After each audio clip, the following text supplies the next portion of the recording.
fabulous explanation about what astrology is. And, I think you've just set the base that it is not predictive. Yes, you are giving guidelines to people for them to actually, the talents that they have, they go forward with that and all. I understand, that's a very, very good explanation you've given. There's only one sentence that you said was that fate and free will go side by side. Yeah. This is what I don't understand, because if it is your fate that yes, you are, with the planetary positions that are there in your charts, this is what is coming to you. Free will is something that we know is a choice given to us when we come to a crossroad of our life, that okay, which part do we want to follow? So how can they go side by side? Can you just... Fate is a presentation of the events. Fate is a presentation of your talents and potentials, of what you can and cannot do, or the circumstances that are present in front of you.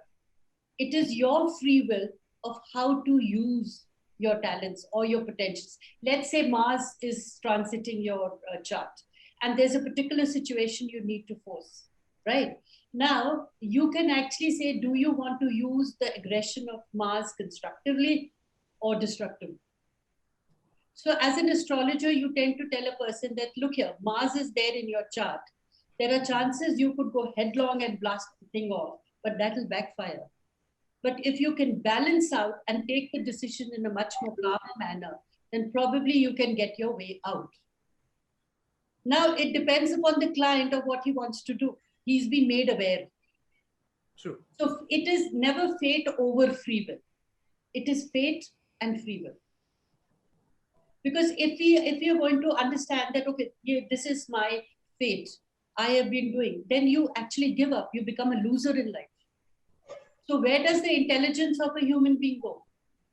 So true. And since we're all educated in today's world, and especially now in the age of Aquarius, it's very important to utilize those little brains that are given to us as human species. We are blessed that we are born as human beings rather than as nature's creatures to do what the nature demands. That's the free will. So as an astrologer, it is your imperative duty, because it's like a bit exchange of karmas, that look here, this is a problem, this is a situation.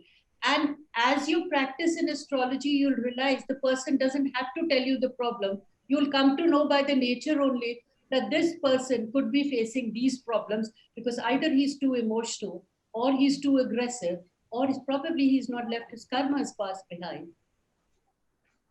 Yeah. It's so interesting to understand the complexities, and then you understand, okay, it was his free will to be not leaving his comfort zone. Some people say, I can't do it. And my next answer to them is not, I said, yes, you can't do it because you're bloody lazy. And you are so depending on other people to do things for you. So obviously you can't do it. Choice is yours. But then comes my prediction that if you're going to have this attitude, I can actually predict for you that your life sucks. Cards dealt out is fate. How you play with the cards is your free. Fabulous.